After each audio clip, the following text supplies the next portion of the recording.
손흥민의 무득점은 일시적 상황일 수 있지만 경기를 통해 드러나는 근본적인 문제들이 더 깊은 우려를 자아내고 있습니다. 특히 노팅엄 포레스트와의 18라운드 원정 경기에서 손흥민의 경기력에 대한 논란이 재점화되었습니다.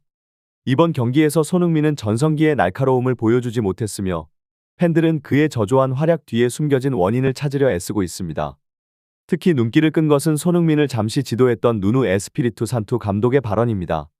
그는 손흥민이 기술적 결점이 아니라 심리적 부담이 경기력에 영향을 미치고 있다 는 분석을 내놓았습니다. 산투스는 손흥민은 한때 결정적 순간마다 빛나는 선수였지만 지금은 스스로를 억누르고 있는 모습이라고 언급하며 그의 행동에서 드러나는 불안 요소를 지적했습니다. 이는 팬들에게 큰 충격을 주었고 손흥민이 처한 상황을 재조명하게 만들었습니다. 반면 노팅엄 포레스트는 최근 몇 시즌 동안 놀라운 상승세를 보이고 있습니다. 강등권을 맴돌던 팀이 누누 감독의 지휘 아래 조직력을 강화하며 리그에서 강팀으로 거듭났습니다. 이번 경기에서 노팅엄은 한때 토트넘의 전력을 능가하는 경기력을 보이며 승리를 향한 강한 의지를 드러냈습니다. 반대로 토트넘은 최근 리버풀과의 경기에서 3-6으로 참패하며 큰 충격을 받았습니다. 안제 포스테코글루 감독은 수비진의 줄부상에도 불구하고 공격적인 전술을 고수했지만 이는 오히려 수비의 붕괴를 초래하며 비난을 받았습니다. 현재 토트넘은 중위권으로 추락할 위기에 처해 있으며 이번 노팅엄전 승리가 절실한 상황입니다. 경기를 앞두고 영국 매체들은 손흥민이 선발에서 제외될 가능성을 보도했습니다. 특히 풋볼 런던과 토트넘 호스퍼 뉴스는 손흥민 대신 브레넌 존슨이 선발 출전할 것이라고 예측했습니다. 손흥민의 부진을 이유로 한 벤치 대기는 그 자체로도 큰 이슈가 되었으며 팬들은 그가 경기 중 교체 투입되어 반등할 수 있을지 주목하고 있습니다. 손흥민의 현재 상황은 그를 단순히 나이든 선수로 평가절하 하기엔 지나치게 복잡한 축구적 맥락과 함께 고려되어야 합니다. 32세의 손흥민은 여전히 월드클래스의 기량을 유지하고 있지만 최근 경기 일정과 상대팀들의 철저한 견제로 인해 체력적, 전술적 부담이 가중되고 있습니다. 노팅엄전에서 손흥민은 경기 초반부터 강렬한 존재감을 드러냈습니다.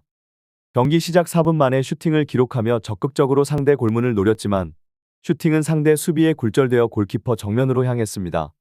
이처럼 손흥민은 여전히 공격의 중심축으로 활약하며 팀을 이끌었지만 골 결정력에서는 다소 불운한 모습을 보였습니다. 노팅엄은 손흥민의 영향력을 줄이기 위해 조직적인 수비 전술을 사용했습니다. 두세 명의 수비를 손흥민에게 붙이며 패스 연결을 차단했고 심지어 중원으로 내려온 손흥민의 플레이메이커 역할마저 거칠게 저지했습니다. 손흥민은 공을 받자마자 강한 압박과 파울에 직면했지만 그는 공을 뿌리며 팀 동료들에게 기회를 만들어내는 데 집중했습니다. 이러한 모습은 손흥민의 전술적 유연성과 축구 지능을 보여줬습니다. 전문가들은 손흥민의 체력적 문제를 지적하며 토트넘이 그의 강점을 최대한 활용하기 위해서는 전반전에 선제골을 넣는 것이 필수적이라고 주장했습니다. 손흥민은 최근 일정으로 인해 체력 고갈이 명확히 드러났으며 후반전에는 활약이 현저히 떨어지는 경향을 보였습니다. 특히 일주일에 2경기를 소화하는 상황에서 상대의 집중 견제를 받는 손흥민이 후반전에도 폭발력을 유지하기는 어려운 것이 현실입니다.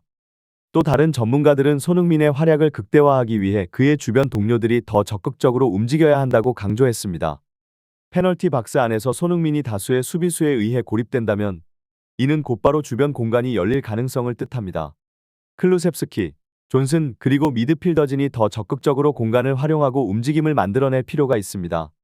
또한 손흥민에게 지나치게 의존하는 현재의 전술을 다변화하여 상대 수비의 부담을 분산시킬 필요가 있습니다. 포스테코글루 감독은 손흥민을 선발에서 제외할 수 있는 선택지를 갖고 있었음에도 불구하고 손흥민의 경험과 능력을 신뢰하며 그를 선발로 내세웠습니다.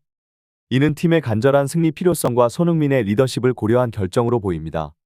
그러나 손흥민을 둘러싼 체력 문제와 상대의 집중 견제가 지속된다면 감독은 보다 전략적인 선수 운용과 로테이션을 고민해야 할 것입니다.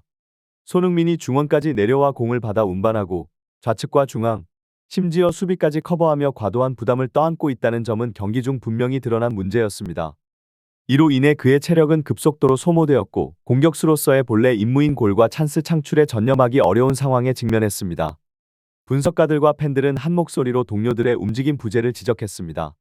손흥민에게 가해지는 집중 견제를 분산시키기 위해서는 동료 선수들의 적극적인 공간 창출과 연계 플레이가 필요합니다. 그러나 이번 경기에서 존슨, 클루셉스키 등 다른 공격 자원은 자신들의 득점에만 집중하며 손흥민의 부담을 덜어주는 플레이를 보여주지 못했습니다. 이로 인해 손흥민은 중원으로 내려가 패스와 전진 플레이를 시도해야 했으며 이는 체력 소모로 이어졌습니다. 팬들 사이에서는 손흥민이 없었다면 포스테코글루의 전술은 무너졌을 것이라는 조롱 섞인 비판이 나왔습니다. 노팅엄의 역습으로 허용된 선제골은 토트넘의 전술적 한계를 극명히 드러낸 장면이었습니다. 토트넘은 사르와 스펜스를 과감히 전진 배치하며 공격을 시도했지만 이 과정에서 뒤 공간이 비워지며 노팅엄에게 역습 찬스를 내줬습니다. 결국 토트넘의 풀백 공격 전술은 제대로 된 수비 커버 없이 무리하게 실행되었고 이는 0-1로 끌려가는 상황을 초래했습니다. 팬들은 왜 풀백을 무리하게 끌어올려 위험을 초래하냐 라며 감독의 전술적 판단을 강하게 비판했습니다.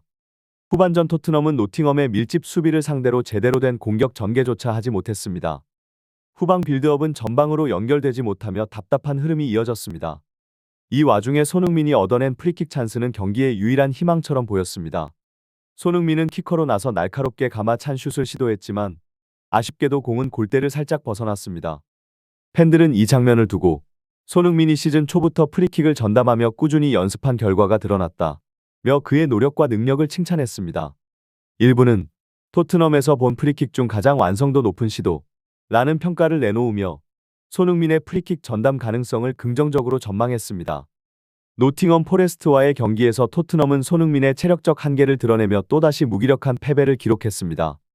전반적으로 전술적 문제와 선수 개개인의 비효율적인 움직임이 패배의 원인으로 꼽힙니다. 손흥민은 전반전 동안 좌측 윙어, 중원 플레이메이커, 심지어 수비까지 책임지며 과중한 역할을 수행했습니다. 상대팀은 손흥민의 체력을 소진시키기 위해 두세 명의 수비수를 지속적으로 붙이며 강한 압박과 파울로 경기를 흐트렸습니다. 이러한 전술적 견제는 효과적으로 손흥민의 공격력을 제한했으며 팀 전체의 전술적 유기성마저 무너뜨렸습니다. 손흥민은 그럼에도 불구하고 전반 막판 프리킥 찬스를 만들어내며 유일한 위협을 가했지만 이는 골대를 살짝 벗어나며 팬들의 아쉬움을 남겼습니다. 후반전에 들어 포스테코글루 감독은 메디슨과 베리바를 투입하며 변화를 꾀했지만 존슨과 클루셉스키의 비효율적인 플레이가 손흥민의 고립을 더욱 심화시켰습니다.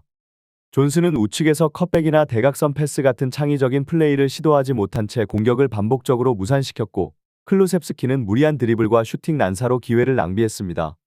결과적으로 손흥민은 후반 들어 더 이상 체력을 발휘할 여지가 없었으며 토트넘은 공격의 중심을 잃고 경기를 마무리하지 못했습니다. 노팅엄의 감독 누누 산토스는 손흥민의 역할과 체력 문제를 철저히 분석한 전술을 구사했습니다. 선제골을 넣은 뒤 손흥민에게 지속적인 압박과 파울을 가하며 그의 체력을 소진시키는 동시에 토트넘의 공격 전개를 차단했습니다.